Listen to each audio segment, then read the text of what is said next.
नमस्कार दोस्तों, बहुत बहुत स्वागत है आप सभी का तुल्यारियस ऑनलाइन क्लासेस में। दोस्तों आज फिर से हम कुछ और इम्पोर्टेंट क्वेश्चंस के विषय में बात करने वाले हैं जो आधारित है हमारे संपूर्ण पाठ्यक्रम के जो रीट एसएसटी सिलेबस है दोस्तों।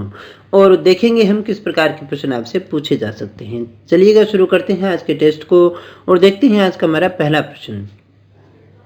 एक बार फिर से आपसे कह देना चाहूँगा कि अगर आप इस टेस्ट का पूरा लाभ उठाना चाहते हैं तो अपने आंसर कमेंट ज़रूर कीजिएगा और अपना स्कोर ज़रूर डालिएगा कि आपने कितना सीखा है और आपको क्या आता है दोस्तों, तभी इस टेस्ट का आप पूरा लाभ ले सकते हैं।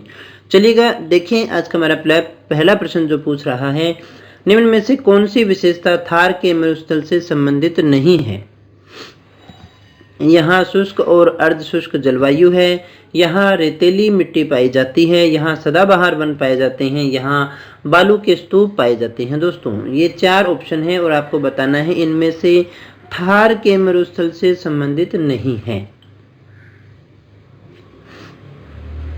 क्या होगा दोस्तों हमारा सही आंसर, फटाफट से कमेंट करके बताइएगा। अगर आपने कमेंट कर दिया है तो फिर चेक कर लीजिएगा। सही आंसर होगा हमारा वो है नंबर 3। यहाँ पर सदाबहार वन नहीं पाए जाते हैं, यहाँ पर मरुस्थलीय वनस्पति पाई जाती है। दोस्तों मरुदभिद आपको देखने को मिलते हैं जिन्हें हम जीरोफाइट्स के नाम से भी जानते हैं। तो दोस्तों सही आंसर हमारा ये होगा। शुष्क और अर्धशुष्क जलवायु यहाँ होती है, मिट्टी रेतीली है और बालू के स्तूप यहाँ पर पाए जाते हैं। दूसरा प्रश्न है हमारा, राजस्थान में वार्षिक वर्षा की बढ़ती मात्रा की प्रवृत्ति जिस ओर है वह है। यानी आपको बताना है कि अगर ये हमारा राजस्थान है तो इसमें वर्षा की मात्रा किस ओर से किस ओर जाने पर बढ़ती है। दोस्तों ये आपको बताना है। क्वेश्चन को समझने की कोशिश कीजिएगा अन्यथा गलत होने की संभावना रहती है। तो उत्तर पश्चिम से दक्षिण पूर्व की ओर, दक्षिण से उत्तर की ओर, उत्तर पूर्व से जो दक्षिण पश्चिम है उधर, या फिर उत्तर से दक्षिण की ओर। तो दोस्तों क्या है हमारा सही आंसर। तो दोस्तों चेक करिएगा, सही आंसर होगा हमारा नंबर 1, यानी उत्तर पश्चिम से दक्षिण पूर्व की ओर आते हैं तो यहाँ पर हमारी वर्षा कम होती है और इधर हमारी वर्षा ज़्यादा होती है। दोस्तों तो वर्षा की मात्रा इस तरफ से इस तरफ आती है तो हमारी बढ़ती है। दोस्तों अरब सागर की ओर प्रवाहित नदी कौन सी है। अरब सागर की ओर प्रवाहित नदी हमारी कौन सी है। दोस्तों जैसे हम ये कहें, ये मान लीजिएगा हमारा भारत रह गया तो इधर तो हमारा अरब सागर रह गया और इधर रह गई हमारी बंगाल की खाड़ी। तो हमारे यहाँ दो प्रकार की नदियाँ तो ये और एक आंतरिक प्रवाह की नदियाँ, यानी 3 प्रकार की नदियाँ हमारे राजस्थान में हमें देखने को मिलती हैं, जिसमें से कुछ अपना जल अरब सागर में डालती हैं और कुछ अपना जल जो है वो बंगाल की खाड़ी में डालती हैं, और एक जिनका जल कहीं पर भी नहीं जाता, राजस्थान में ही रहता है, अंतः प्रवाह की नदियाँ कहते हैं। अब आपको यहाँ बताना है अरब सागर की ओर प्रवाहित नदी कौन सी है। दोस्तों उम्मीद करता हूँ आपने सभी आंसर अच्छे से देख लिए होंगे, ऑप्शन देख लिए होंगे। तो चलिएगा चेक कर लेते हैं। सही आंसर हमारा, सही आंसर है वो है नंबर 1, साबरमती, सोम, माही, लूणी। ये सारी की सारी कौन सी नदियाँ हैं, यानी ये इधर आती हैं और अरब सागर में अपना जल डालती हैं। दोस्तों अगला हमारा प्रश्न है, लवणीय मिट्टी राजस्थान में सर्वाधिक किन जिलों में पाई जाती है। आपको बताना है लवणीय मिट्टी जिसमें लवण की मात्रा ज़्यादा हो वो राजस्थान के किन जिलों में पाई जाती है। सर्वाधिक हमसे पूछा जा रहा है। तो क्या गंगानगर हनुमानगढ़ में है, चूरू में है, सीकर में है, बाड़मेर में है, जालौर में है, या फिर जैसलमेर और जोधपुर में है। कहाँ पर है जो ये मिट्टी सबसे ज़्यादा पाई जाती है, सबसे ज़्यादा जिलों में पाई जाती है। तो दोस्तों चेक करिएगा, सही आंसर होगा हमारा वो है नंबर 3, बाड़मेर और जालौर में ये मिट्टी सबसे ज़्यादा मिलती है। दोस्तों गंगानगर हनुमानगढ़ नहीं होगा, चूरू सीकर भी नहीं है, जैसलमेर जोधपुर भी नहीं है। शेखावाटी व बूंदी में परंपरागत जल संरक्षण की विधियां कौन सी हैं जो स्थापत्य कला के लिए भी प्रसिद्ध मानी जाती है। यानी यहाँ हमें बताना है कि परंपरागत जल संरक्षण यानी वर्षा के जल को संरक्षित रखने के लिए विधि काम में ली जाती है, साथ ही साथ वहाँ पर एक अच्छी स्थापत्य कला भी हमें देखने को मिलती है। तो क्या वो टाबा है, खड़ीन है, बावड़ी है, या फिर टांका है। क्या होगा दोस्तों हमारा सही आंसर, चेक कर लीजिएगा। सही आंसर होगा हमारा नंबर 3, बावड़ी होती है। बहुत ही सुंदर सुंदर रानी जी की बावड़ी है ना, ये बावड़ी आपको देखने को मिल जाएंगी। तो बावड़ी होती है जो परंपरागत जल संरक्षण का स्रोत भी है और स्थापत्य कला के लिए भी प्रसिद्ध होती है। राजस्थान में सरसों के सबसे बड़े उत्पादक जिले इनमें से कौन से हैं, आपको बताना है। सरसों का उत्पादक सबसे ज़्यादा किन जिलों में होता है? कोटा, जयपुर, धौलपुर में, गंगानगर, अलवर, भरतपुर में, टोंक, बूंदी, जालोर में या फिर अजमेर, पाली, दौसा में। तो चलिए अगर देखते हैं, सही आंसर हमारा वो है नंबर 2। तो गंगानगर, अलवर और भरतपुर ये 3 हैं जहाँ पर जो है सरसों का सबसे ज़्यादा उत्पादन होता है। 7वां हमारा प्रश्न है, राजस्थान का वह जिला जो राज्य में फेल्सपार का सर्वाधिक उत्पादन करता है, सर्वाधिक प्रतिशत उत्पादक है, कौन सा है? सिरोही है, टोंक है, अजमेर है या फिर उदयपुर है। वो कौन सा जिला है जो राज्य में फेल्सपार का सबसे ज़्यादा उत्पादन करता है दोस्तों? तो दोस्तों सही आंसर है हमारा नंबर 3, अजमेर। तो आप इसको इस तरह से भी याद रख सकते हैं, फेल और पास। फेल पास कौन करता है दोस्तों? अजमेर ही करता है ना। रीट में भी कौन करेगा फेल पास? अजमेर ही करेगा ना। तो ये याद रख लीजिएगा। इसी तरह से एक और नाम आता है फरलोस पार। फरलोस पार में देखिएगा 2 रह है, तो 2 रह किस में होते हैं? डूंगरपुर में। तो डूंगरपुर में होता है। ये दोनों एक जैसे से नाम है, कंफ्यूज कर देते हैं। टायर ट्यूब बनाने का सबसे बड़ा कारखाना कहाँ स्थापित है दोस्तों? केवला में, करौली में, कांकरोली में और कोटपुतली में। दोस्तों आज के जो हमारे प्रश्न हैं वो आधारित है राजस्थान के सामान्य ज्ञान पे। राजस्थान का जो नॉलेज है उससे आपसे पूछे जा रही हैं। केवला, करौली, कांकरोली, कोटपुतली कौन सा है टायर ट्यूब बनाने का कारखाना? तो चेक करिएगा, सही आंसर होगा हमारा नंबर 3, कांकरोली। यहाँ पर टायर ट्यूब बनाने का सबसे बड़ा कारखाना स्थापित है। जनगणना 2011 के अनुसार राजस्थान के कितने ऐसे जिले हैं जहां का लिंगानुपात 1000 या उससे ज़्यादा है? हमें क्वांटिटी बतानी है, यानी कितने जिले हैं, संख्या बतानी है जहां लिंगानुपात 1000 है या फिर उससे ज़्यादा है। दोस्तों क्या है सही आंसर? चेक करिएगा, सही आंसर होगा हमारा नंबर 2, यानी कि 0 है। कोई भी ऐसा नहीं है जहां पर 1000 प्लस हो दोस्तों, सभी 1000 से कम वाले ही हैं। जयपुर में मेट्रो रेल सेवा कब आरंभ की गई थी? 2010 में, 13 में, 15 में, 18 में। जयपुर में जो मेट्रो ट्रेन चलती है वो आपको बतानी है कब प्रारंभ हुई थी। क्या होगा हमारा सही आंसर दोस्तों? चलिएगा देखते हैं, सही आंसर हमारा वो है नंबर 3, यानी 2015 जो है उसके अंदर मेट्रो रेल सेवा आरंभ की गई थी।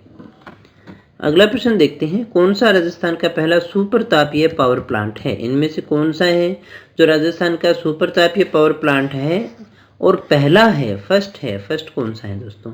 सूरतगढ़ सुपर तापीय पावर प्लांट है, कोटा तापीय पावर प्लांट है, छबड़ा तापीय पावर प्लांट है या फिर धौलपुर गैस तापीय पावर प्लांट है? कौन सा होगा दोस्तों हमारा सही आंसर? फटाफट से आंसर करने की कोशिश कीजिएगा। चलिएगा चेक करते हैं दोस्तों, सही आंसर हमारा वो होगा नंबर 1, सूरतगढ़ तापीय पावर प्लांट परियोजना। ये जो है वो हमारा राजस्थान का फर्स्ट सुपर तापीय पावर प्लांट है, सूरतगढ़ वाला।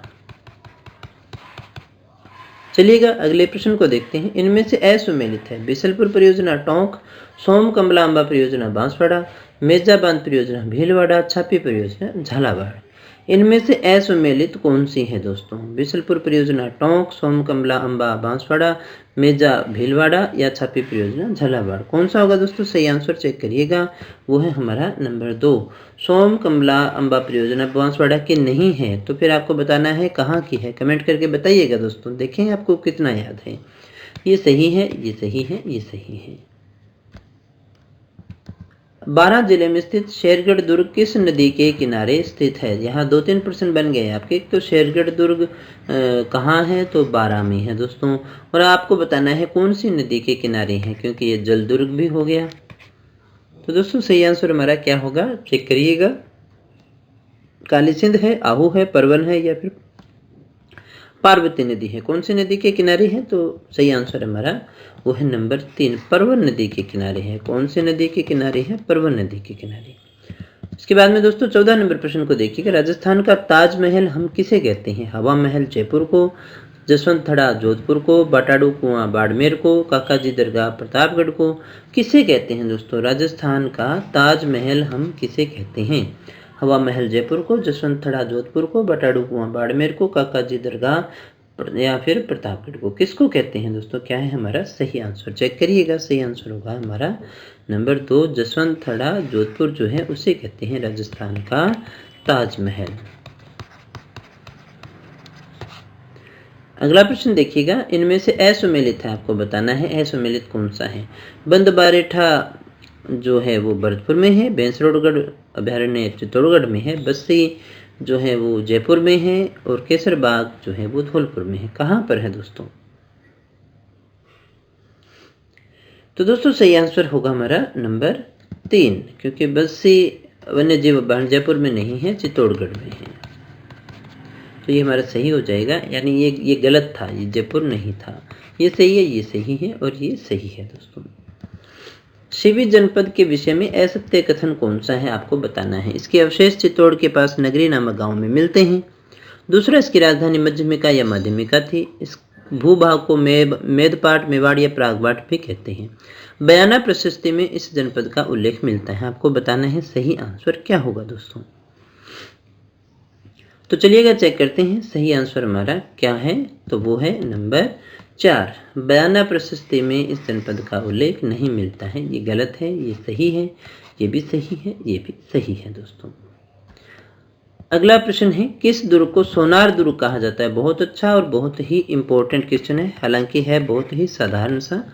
सोनार दुर्ग किसे कहते हैं? रणथंभौर को, जैसलमेर को, चित्तौड़ को या फिर मेहरानगढ़ को?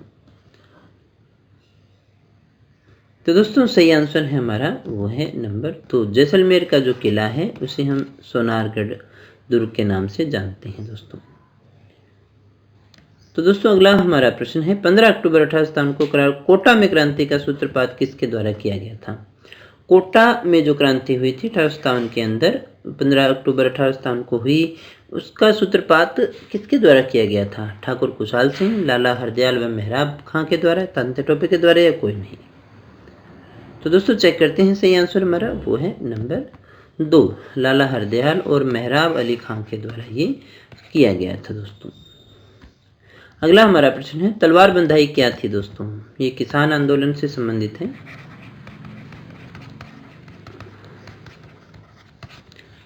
तलवार बंधाई क्या थी? विवाह शुल्क था, उत्तराधिकार शुल्क था, धार्मिक शुल्क था या सैनिक हवा शुल्क था? क्या था दोस्तों सही आंसर हमारा?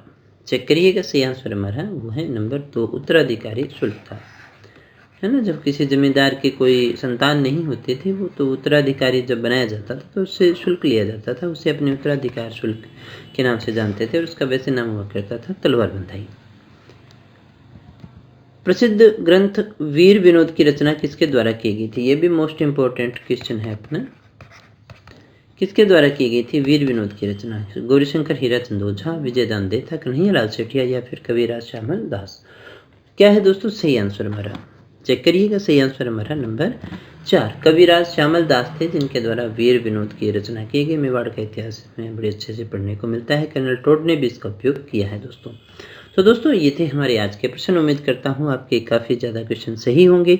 कितने सही हैं कमेंट करके बताइएगा दोस्तों। और हाँ, अगर आप हमारी फ्री टेस्ट सीरीज़ को ज्वाइन करना चाहते हैं तो हमारी एंड्रॉयड एप्लीकेशन को डाउनलोड कर सकते हैं। बहुत सारी रीड की जो फ्री टेस्ट सीरीज़ है आपके लिए अवेलेबल है। तो मिलते हैं दोस्तों नेक्स्ट वीडियो में कुछ और नए प्रश्नों के साथ। तब तक बने रहे हमारे साथ। Thank you very much.